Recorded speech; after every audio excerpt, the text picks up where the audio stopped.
रंगप्पा बाड़ने। माननीय अध्यक्ष महोदय, इस प्रश्न से जुड़कर मेरा प्रश्न है। मेरे संसदीय क्षेत्र मावल में NH4 से लगकर तळेगाव, चाकण और शिक्रापुर से राष्ट्रीय महामार्ग संख्या 548D और NH4 से लगकर राष्ट्रीय राज्यमार्ग संख्या 48 में देवरोड सेंट्रल पॉइंट से किवड़े, रावेत, वाकड़ होते हुए चांदनी चौक तक जाने वाले मार्ग का DPR बनाए। मैं आपके माध्यम से मंत्री जी से पूछना चाहता हूं कि इन दोनों राष्ट्रीय महामार्ग के DPR को मंजूरी देने के साथ ही साथ इन मार्गों पर कितने एलिवेटर रोड बन रहे हैं और इसका काम कब से शुरू होगा? सर, पूना में विशेष रूप से आदरणीय स्पीकर महोदय, traffic density Pune Ahmednagar road पर और पुणे मुंबई से तळेगांव, चाकण, शिक्रापुर इस रोड पर काफी बड़े प्रमाण पे ट्रैफिक डेंसिटी है और चाकण के इंडस्ट्रियल एरिया के कारण भी सम्मान्य सदस्य जो बात कह रहे हैं वो सही है। हमने तळेगांव से लेकर चाकण, शिंगणापुर तक हमने एक नए प्रकार का एलिवेटेड रोड का डिजाइन तैयार किया है। DPR तैयार हुआ है और दिल्ली में मंजूरी के लिए आया है।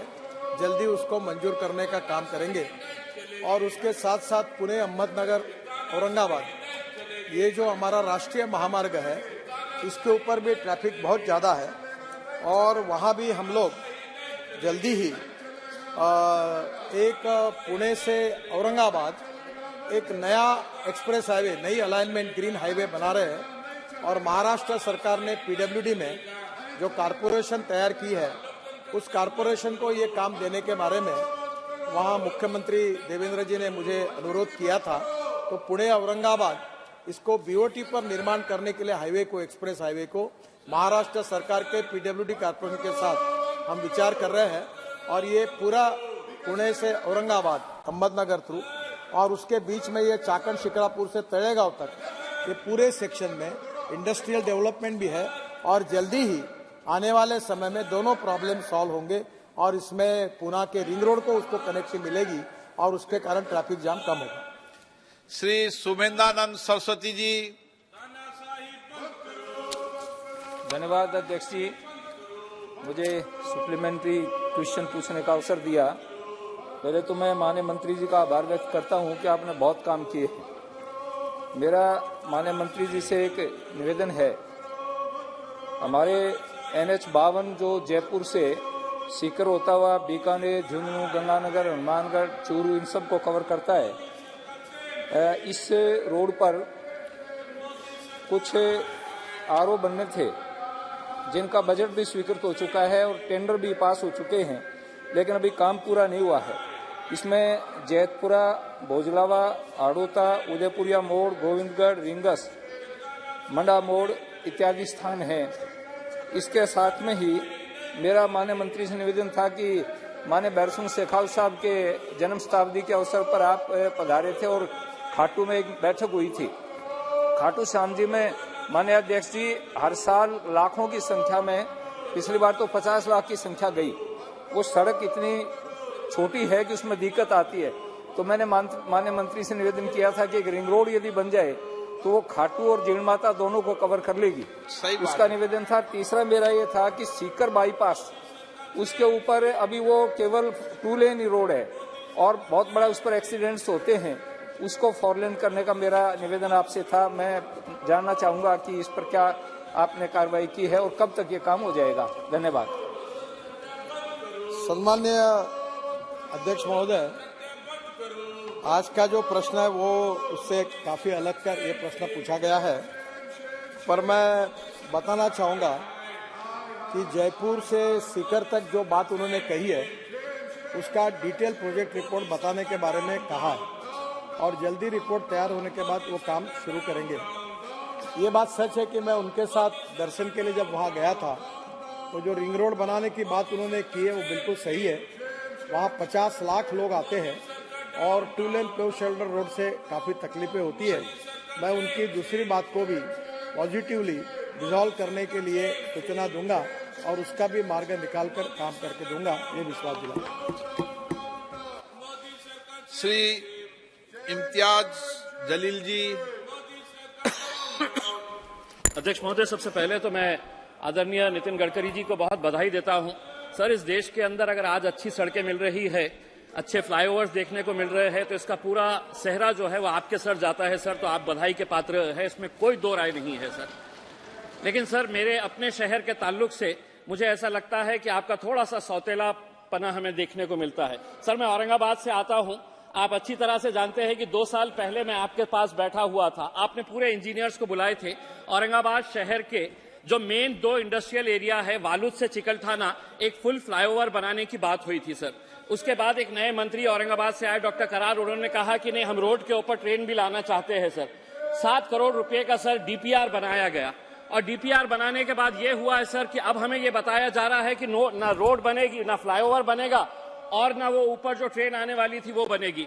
सर, ये फ्लाईओवर जो है शहरों के बाहर गाड़ियों को छोड़ने के लिए अहमदनगर में बन चुका है, पूना में बन चुका है सर, बाकी नासिक में बन चुका है। सिर्फ औरंगाबाद के साथ ये सौतेला सलूक क्यों किया जा रहा है सर? आपका दिल बहुत बड़ा है। हम चाहते हैं कि आप इसकी घोषणा करें और जल्द से जल्द आपके ही हाथों इसका उद्घाटन आप औरंगाबाद में करने के लिए आए सर।